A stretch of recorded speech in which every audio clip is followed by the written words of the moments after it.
Bueno, esto me lo preguntó mucha gente, así que voy a tomar esta pregunta en representación de todas las que preguntan algo similar. ¿Cómo empezó el conflicto? ¿Por qué dicen que Israel coloniza tierras? Hay muchas en ese sentido. Voy a tomar esta, pero va en representación de todos los que preguntaron algo similar. La realidad es que hay mucho desconocimiento sobre el conflicto árabe-israelí en general. Hay mucha gente que piensa que existía un estado llamado Palestina, un estado árabe en el Medio Oriente, al cual se le sacaron las tierras para poder crear el Estado de Israel. Pero esto no es así. Palestina era una región, como puede ser la Patagonia, o sea, no era un estado, era una región que fue pasando de manos entre imperios a lo largo de la historia.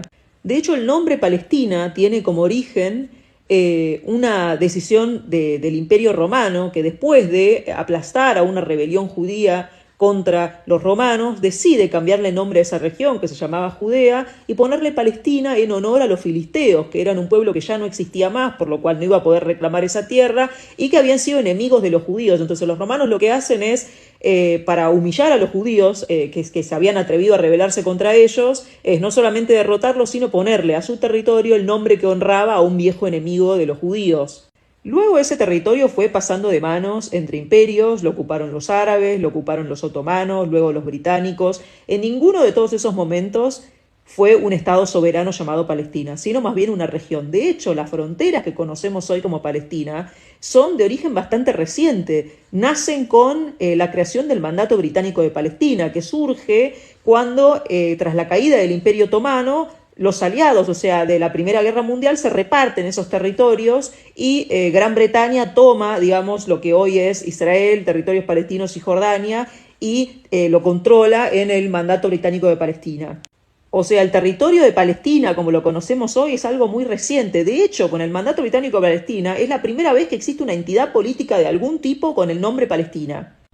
Y de hecho, el Mandato Británico de Palestina, como mencionaba recién, contenía también todo el territorio de Jordania. Y también vale recordar que los británicos toman control de ese territorio por mandato de la Sociedad de las Naciones con el objetivo explícito de darle un hogar nacional a los judíos. Y luego con todo ese territorio lo que hacen es dividirlo en dos y darle el 70% a los jordanos para que fundaran Jordania, y luego con el 30% restante es lo que hoy conocemos Israel y territorios palestinos, y de ese 30% restante vuelven a proponer una partición para poder crear otro Estado árabe y el Estado judío. Esto es un resumen muy apresurado, ¿no? Obviamente requiere mucho más, explayarse mucho más, pero bueno, estoy tratando de ser lo más sencillo posible. Lo cierto es que los judíos nunca dejaron de vivir en ese territorio, por más que fueron expulsados y fueron forzados al exilio durante la diáspora, siempre un grupo de judíos se mantuvo una presencia en Palestina o la tierra de Israel, y el resto que está en el exilio, que está en la diáspora, que es lo que conocemos como diáspora, siempre tuvo el deseo de volver al territorio del cual fueron expulsados. O sea, si bien el sionismo se organiza como movimiento político a fines del siglo XIX, el deseo de regresar a Israel estuvo siempre presente en el pueblo judío desde que existe la diáspora. De hecho, la palabra diáspora se origina para hablar de la experiencia judía y refiere a un pueblo que no está en su lugar de origen y que su desplazamiento ha sido de manera forzosa. Ahora, decíamos que el sionismo surge como movimiento político a fines del siglo XIX por una combinación de factores, ¿no? El surgimiento de los nacionalismos en Europa, el antisemitismo, o sea, los pogromos que sufrían los judíos en el Imperio Ruso, el crecimiento del antisemitismo en Europa. También había nacido la Liga Antisemita Francesa, estaba el caso Dreyfus, todas estas cosas que le demostraban a los judíos que la asimilación, que la integración a otros países no era posible, o sea, que siempre los iban a perseguir y siempre los iban a discriminar, por lo cual el deseo, la convicción de que tenían que tener un Estado para ellos, y que era la única forma de poder ser artífices, se quiere, de su propio destino, no depender de la gracia de los demás, era a través de la autodeterminación y la creación de un Estado judío. Y bueno, termina, obviamente, el deseo era que fuera en la tierra de Israel, en la tierra de la cual los judíos son originarios. Ni hablar que después el surgimiento del nazismo, ¿no? y la tragedia del Holocausto iba a terminar por hacer que el sionismo fuera la postura mayoritaria entre todos los judíos del mundo. Pero también durante todo este tiempo que Palestina fue pasando de mano entre imperios, hay mucha gente que se fue a vivir ahí. Y también incluso cuando empezaron las oleadas migratorias de judíos a Palestina, que empezaron a llegar con la idea, ¿no?, de crear un Estado judío ahí, con la llegada de los judíos y el desarrollo económico de la región, también hubo muchas migraciones internas, árabes que venían de países vecinos y llegaban al lugar por oportunidades económicas. Entonces teníamos una situación en la que había un territorio donde había una presencia judía desde siempre, había judíos que empezaron a llegar, empezaron a emigrar a la región, pero también había una población árabe. Una vez dividido el mandato británico y creado el reino hachemita de Jordania, quedaba el 30% restante, como veníamos diciendo, que es el territorio que conocemos hoy de Palestina e Israel. Y bueno, ¿qué es lo que se hace? Propuestas de partición del territorio. En realidad los británicos intentan poder resolver este conflicto de otra manera, pero se dan cuenta que es imposible porque la violencia árabe contra los judíos durante el mandato británico era cada vez mayor. Incluso los árabes comenzaron a atacar también a los británicos para empezar a conseguir concesiones y evitar que los británicos le dieran algún pedazo del territorio a los judíos. Por lo cual los británicos llegan a la conclusión de que no hay manera de resolver esto que no sea a través de otra nueva partición del territorio. Es decir, teníamos totalidad de Palestina, el 70% se le dio a Jordania, del 30% restante los británicos decían que también hay que particionarlo, pero el liderazgo árabe no acepta ningún tipo de partición y los británicos es como que se resignan después de un montón de años que no pueden resolver el conflicto, les está generando un montón de costo porque están siendo atacados, les genera un costo económico y no están pudiendo resolver porque los árabes no aceptan la partición, deciden dirimir el asunto a las Naciones Unidas, que sean las Naciones Unidas los que propongan una solución, y las Naciones Unidas van a proponer la partición de 1947 que se termina aprobando en la Asamblea General. El liderazgo sionista, el liderazgo judío acepta esta partición y el liderazgo árabe no acepta esta partición, y en el momento en que los británicos se retiran, se vence el mandato británico de Palestina y los británicos se retiran, Israel declara su independencia en las fronteras de la partición e inmediatamente después es atacado por todos los países vecinos y por los árabes también de ese territorio, y comienza la guerra de independencia de Israel, que terminaría con una victoria israelí y con la creación del Estado de Israel. Durante la guerra Israel capturaría un poco más de territorio que el que le correspondía en la partición, y a partir de entonces Gaza sería capturada por Egipto y todo lo que es Cisjordania sería capturado por Jordania y controlado por estos dos países, esos territorios, durante 20 años, hasta la Guerra de los 6 días en 1967, que es cuando Israel los captura.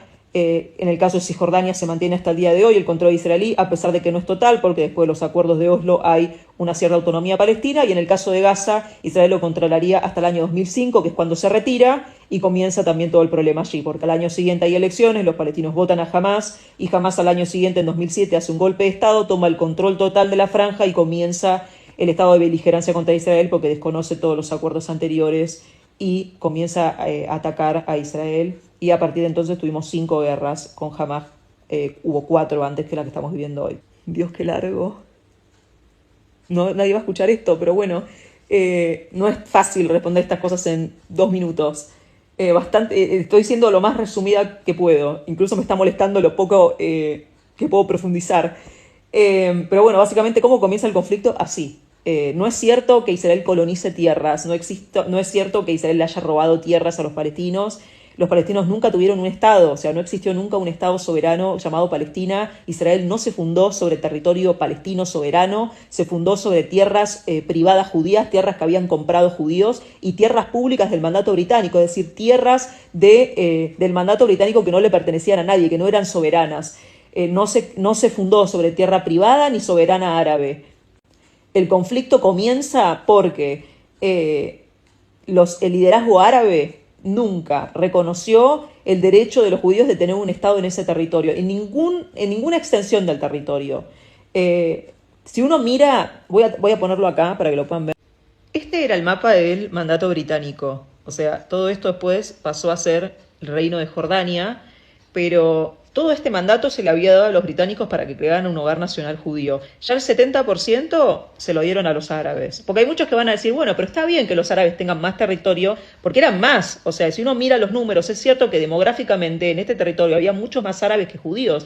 Pero la realidad es que en la práctica, justamente esa mayoría demográfica se reflejó en las particiones, porque ya el 70% del territorio fue para ellos, y después de lo restante, esto por ejemplo es lo que propusieron los británicos en el 1937. Todo lo rosado iba a ser otro Estado árabe, y el Estado judío iba a ser solo esto de acá, y esto iba a ser internacional, ¿no? Controlado internacionalmente. O sea, el Estado judío iba a ser esto solamente, Y el liderazgo árabe lo rechazó ese plan, lo rechazó vehementemente.